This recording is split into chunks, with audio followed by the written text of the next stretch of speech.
Hello everyone, welcome back to the channel. I am Ayushi Negi. कैसे हैं आप सभी? मुझे लग रहा है मुझे कि आप लोग पढ़ रहे होंगे और रिवाइज कर रहे होंगे। देखो, जिन्होंने अभी तक स्टार्ट नहीं किया है, अभी भी आपके पास 1 महीना है, आप कर सकते हो। सारा सिलेबस अगर कर पाए बहुत बढ़िया, सारा सिलेबस नहीं कर पाए, जितने चैप्टर्स आप कर सकते हो उतना करो। Determination of income and employment सबसे मेन चैप्टर है। नेशनल इनकम बहुत मेन चैप्टर है। इन्हें ही आप कवर करके सैम्पल पेपर स्टार्ट कर सकते हो। बाकी के जो सारे चैप्टर्स हैं वो थोड़े थोड़े इतने डिफिकल्ट नहीं है, ठीक है। So what we were doing, हम कर रहे थे गवर्नमेंट बजट। गवर्नमेंट बजट में लास्ट वीडियो में हम इस चैप्टर के लास्ट पार्ट में थे। लास्ट पार्ट क्या था? Budget deficit. बजट डेफिसिट में 3 टॉपिक्स थे। First was your revenue deficit, then we have fiscal deficit and today we're going to discuss our primary deficit। उससे पहले एक चीज़ आपको क्लियर करनी है। डे 17 में हमने 2 डेफिसिट्स पढ़े थे। रेवेन्यू डेफिसिट, रेवेन्यू डेफिसिट में एक चीज़ देखो, रेवेन्यू डेफिसिट, जहाँ डेफिसिट आ गया दैट मीन्स लॉस हो रहा है, तो किसका हो रहा होगा? Revenue expenditure minus revenue receipts, right. उस वीडियो में यहाँ पे रेवेन्यू रिसीट्स ही हो गया था, है ना। रेवेन्यू रिसीट्स यहाँ है, रेवेन्यू एक्सपेंडिचर यहाँ है, दोनों को माइनस करोगे you will get revenue deficit. So वो एक छोटी सी माइन्यूट सी चीज़ थी। अगर करेक्ट हो गई तो अपडेट हो जाएगी, नहीं हो पाई तो यहाँ मैंने आपको बता दिया। Okay, now let's start with today's topic, that is primary deficit. फिर से देखो क्या आ गया? डेफिसिट आ गया, दैट मीन्स लॉस आ गया। लॉस आ गया तो ये लॉस हो किसकी वजह से रहा होगा? कि आपका एक्सपेंडिचर ज़्यादा है। किससे ज़्यादा है? रिसिप्ट से ज़्यादा है, राइट। लेकिन बात किसकी हो रही है? प्राइमरी की। सो यहाँ एक्सपेंडिचर कौन सा वाला एक्सपेंडिचर आएगा? यहाँ पे भी आपका टोटल एक्सपेंडिचर आएगा। That means total expenditure is greater than your total receipts. अगर ये दोनों चीज़ें होंगी तो इससे हम एक चीज़ डिराइव कर सकते हैं, वो क्या है? Total expenditure minus total receipts. लेकिन यहां पे भी आपको एक चीज एक्सक्लूड करनी है, वो क्या है? We are excluding borrowings. हमने फिस्कल डेफिसिट में भी किया था। सो यहां पे भी यही होगा, total expenditure minus total receipts excluding borrowings, right. Total expenditure, total receipts minus करा। इसके साथ आपको एक और चीज माइनस करनी है, वो क्या है? Interest payments, right. Previous interest payment हमेशा आपका प्रीवियस ईयर में कैलकुलेट होगा, क्योंकि आपने जो भी लोन्स लिए हैं, जो भी आपने बोरोइंग्स करी हो, पिछले ईयर में करी होगी। लोन सारे प्रीवियस ईयर के होंगे, तो इंटरेस्ट भी आपका प्रीवियस ईयर में कैलकुलेट होगा, राइट। अब एक चीज़ ध्यान से देखो, ये जितना कुछ लिखा है ना, अभी इसे मत देखो, यहाँ कंफ्यूज होने की जरूरत नहीं है। सिर्फ प्राइमरी डेफिसिट को समझो। देखो, प्राइमरी डेफिसिट किसके इक्वल हुआ? Total expenditure minus total receipts excluding borrowing minus interest payment. बहुत सारी बुक्स में माइनस नेट इंटरेस्ट पेमेंट दिया है, कंफ्यूज नहीं होना है। नेट आ गया दैट मीन्स फिर माइनस करेंगे क्या? जो भी पेमेंट्स गवर्नमेंट को मिल रही है, ठीक है, माइनस जो गवर्नमेंट ने दूसरे को भी देनी है, दूसरे ऑर्गेनाइजेशन को देनी है, तो क्या हो जाएगा? Net interest. लेकिन आप नॉर्मल इंटरेस्ट पेमेंट भी ले सकते हो, कोई दिक्कत नहीं है।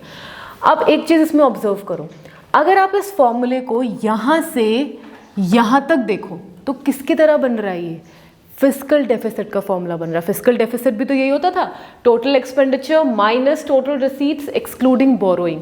जब आप इतना करते थे तो आपको क्या मिलता था? FD. That means primary deficit का फॉर्मूला क्या होगा? FD minus interest payment. That means fiscal deficit minus interest payment will give you your primary deficit। समझ आया? कोई भी जब डेफिसिट की बात होती है समझ जाओ आपको लॉस हो रहा है। लॉस क्यों हो रहा है? क्योंकि एक्सपेंडिचर ज़्यादा है।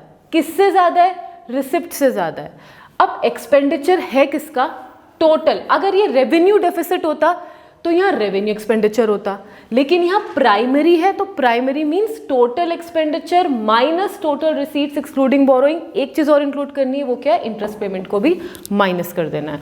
जैसे ही आप ये लिखोगे, यहाँ से यहाँ तक कौन सा वाला फॉर्मूला था? प्राइमरी फिस्कल डेफिसिट हमने पढ़ा था ना। So PD is equals to fiscal deficit minus your interest payment. ये आ गया पीडी, ठीक है। प्राइमरी डेफिसिट तो आ गया। अब इसमें और क्या समझना है? इसमें समझना है इसकी इम्प्लीकेशंस या इम्पैक्ट। दैट मीन्स अगर किसी इकोनॉमी में प्राइमरी डेफिसिट हो रहा है तो क्या क्या उसके इम्पैक्ट्स इकोनॉमी में पड़ सकते हैं।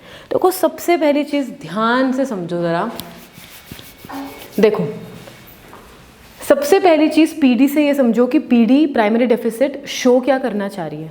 ध्यान दो, सपोज करो आपका फिस्कल डेफिसिट है 200 करोड़, राइट, एंड 200 करोड़ आपका फिस्कल डेफिसिट है। तो मैंने आपको वीडियो में क्या बताया था अपनी, कि fiscal deficit is equals to what, fiscal deficit equals to your borrowings. अब ये बोरोइंग्स के इक्वल क्यों होता है ये हमने डिस्कस करा हुआ है, अगर नहीं देखा है तो देख लो, डे 17 वाली वीडियो है, ठीक है।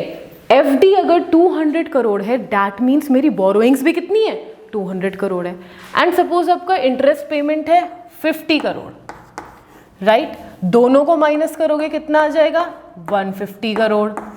दैट मीन्स ये 150 करोड़ है क्या, ये 150 करोड़ आपका प्राइमरी डेफिसिट है। क्लियर, ये तो फॉर्मूला में पुट करके आ गया। अब इसे और एनालाइज करो, और कैसे एनालाइज करोगे, एफडी है 200, दैट मीन्स बोरोइंग गवर्नमेंट ने कितनी करी, 200 करी। अगर गवर्नमेंट ने 200 बोरोइंग्स करी है तो कुछ सोच के तो करी होगी, ठीक है।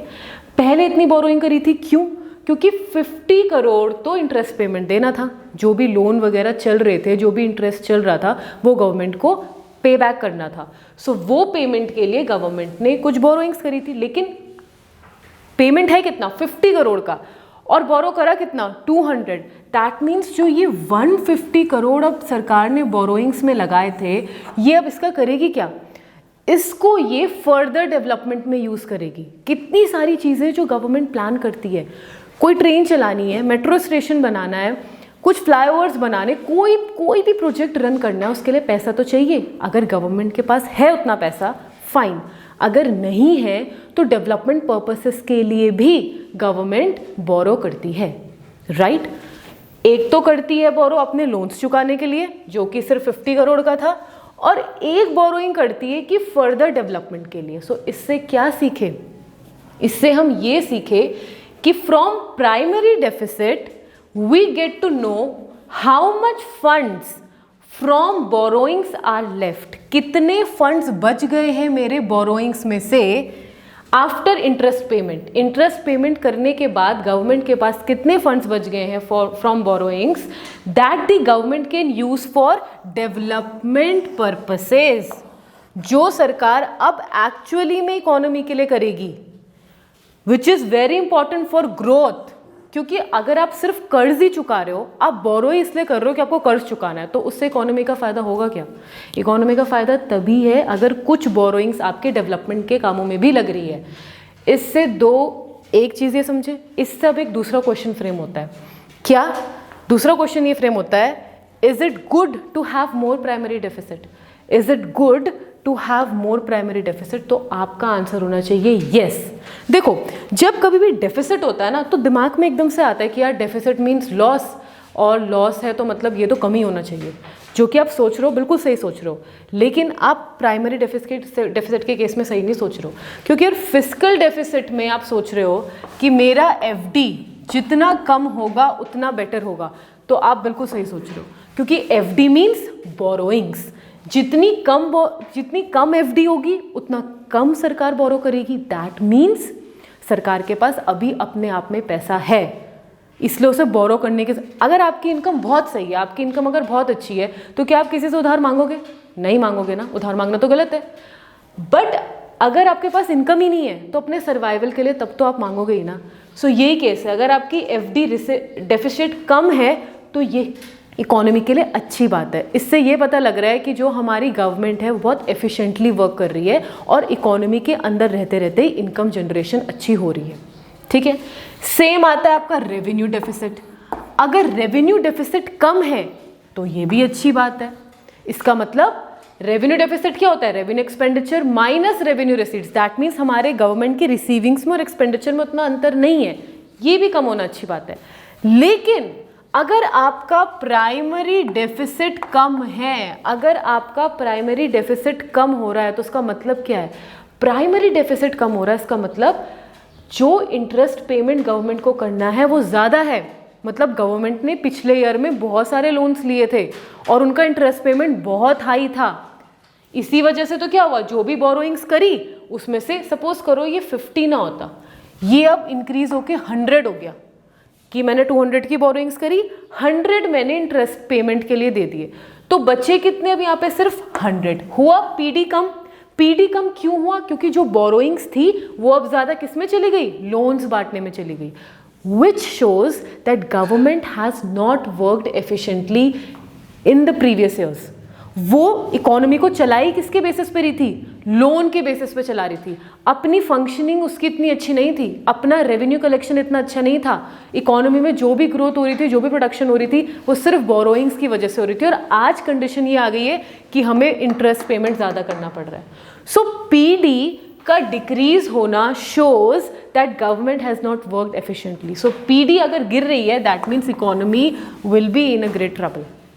सो नेक्स्ट क्वेश्चन यही है, नेक्स्ट इंप्लीकेशन यही है, it's good to have more PD. PD का ज्यादा होना अच्छी बात है। अब देखो दो केसेस बनते हैं। क्या?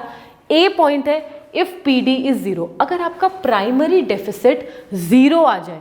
जीरो किस केस में आएगा? जीरो इस केस में आएगा कि अगर 200 मैंने बोरोइंग्स करी है और इंटरेस्ट पेमेंट भी मेरे को 200 करोड़ का करना है, तो आ गई अब PD zero. That means government ने बोरो ही इसलिए करा था ताकि वो अपने इंटरेस्ट को पे बैक कर पाए, विच इज रॉन्ग।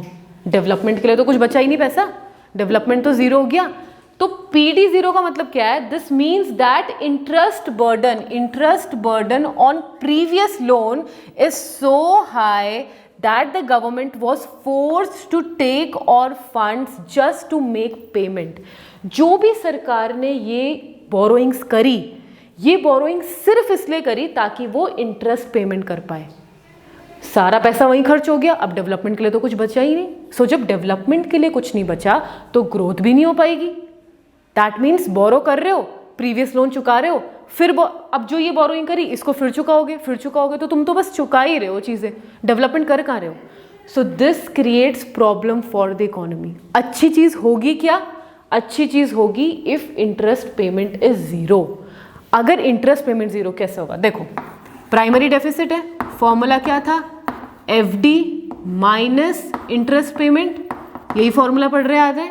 अब देखो, एफडी मतलब बोरोइंग्स, 200 करोड़ की सपोज कर लो गवर्नमेंट ने बोरोइंग्स करी, इंटरेस्ट पेमेंट अगर जीरो है तो आपका प्राइमरी डेफिसिट कितना आ गया? 200 करोड़। इसका मतलब गवर्नमेंट ने पिछले साल कोई लोन ही नहीं लिया था, तभी तो इंटरेस्ट पेमेंट जीरो है। अगर लोन लिया होता तो कुछ तो इंटरेस्ट देती, यहां इंटरेस्ट जीरो है। दैट मीन्स गवर्नमेंट अब करंट ईयर में जो बोरोइंग कर रही है, ये क्यों कर रही है? ये सिर्फ कर रही है डेवलपमेंट पर्पसेस के लिए। समझ आया? सो यही बहुत सारी इंपॉर्टेंट चीज़ें हैं और यहीं पे वो आपको ट्रिक कर सकते हैं कि बताओ ऐसा कौन सा डेफिसिट है जो ज़्यादा होगा तो इकोनॉमी के लिए बेटर होगा। ऑप्शंस दे देंगे, primary deficit, fiscal deficit, revenue deficit, कि नन ऑफ दीज। कई बच्चे नन ऑफ दीज करके आ जाएंगे, सोचेंगे डेफिसिट किसी भी इकोनॉमी के लिए होना गलत है, लेकिन समझना है कि प्राइमरी डेफिसिट ही सिर्फ एक ऐसा डेफिसिट है जिसका इंक्रीज होना is good for the economy, क्योंकि वो इंक्रीज तभी हो सकता है अगर आपके इंटरेस्ट पेमेंट जीरो होंगे, या जीरो ना हो 10 हो जाए तो भी 190 आ जाएगा, ज्यादा ना हो 50 हो जाए। लेकिन अगर 150 हो गया तो क्या शो हो रहा है कि 200 की जो बोरोइंग करी थी वो इसलिए करी थी ताकि 150 तो आपके पेमेंट में चले जाए और सिर्फ 50 ही करोड़ बचे अब, है ना। सो ये सारी चीज़ें आपको प्राइमरी डेफिसिट और सारी चीज़ों को समझते हुए चलना। अगर अभी भी समझ नहीं आए, पहली बारी में समझ आने में मुश्किल होगी, कोई दिक्कत नहीं है, दोबारा वीडियो देखो, दोबारा समझो, बुक खोलो, समझो। कोई भी डाउट आ रहा है कमेंट सेक्शन में कमेंट करो, हम दोबारा इसके ऊपर वीडियो बनाएंगे। एक बारी में सोचो ना, मुझे अगर समझ आगे जाए तो बहुत बढ़िया बात है, एक बारी में नहीं आ रहा है दोबारा करो। सारे डेफिसिट्स हमने कवर कर लिए हैं एंड इसी के साथ साथ आपका ये चैप्टर भी खत्म हो गया है। अब व्हाट आई एम थिंकिंग कि we have completed 3 chapters of macro which are very important. So दूसरा चैप्टर स्टार्ट करने से पहले I am planning to revise these chapters. मैंने कहा था ना रिविजन वीडियो भी आ रही है, एक वीडियो तो रिविजन वाली आ गई है जिसमें हम कर रहे हैं determination of income and employment. So पहले उसी को कंप्लीट कर ले, तो उसी को रिवाइज कर लेते हैं with the help of question मैं आपसे पूछूंगी और उसी क्वेश्चन के बेसिस पे पूरे चैप्टर रिवाइज करते जाएंगे, ठीक है। डिटर्मिनेशन जैसे ही खत्म होगा नेशनल इनकम में जाएंगे, नेशनल इनकम जैसे ही खत्म होगा गवर्नमेंट बजट को दोबारा रिवाइज करेंगे। आपकी ड्यूटी क्या है, अभी तक जितने भी वीडियोज आए देखो, समझो, पढ़ो और साथ के साथ रिवाइज करते जाओ। इन सब के बाद मैं सोच रही हूँ एक रिविजन वीडियो बनाऊँ न्यूमेरिकल्स के ऊपर भी। So I am doing my part, I want you all to study and revise, Till then, if you like the video, please hit the like button and subscribe to the channel so that you can get new notifications. And link has been provided in the description box. सारे days के description box में आपके पास videos हैं, so जाओ देखो और पढ़ो. Till then, bye bye.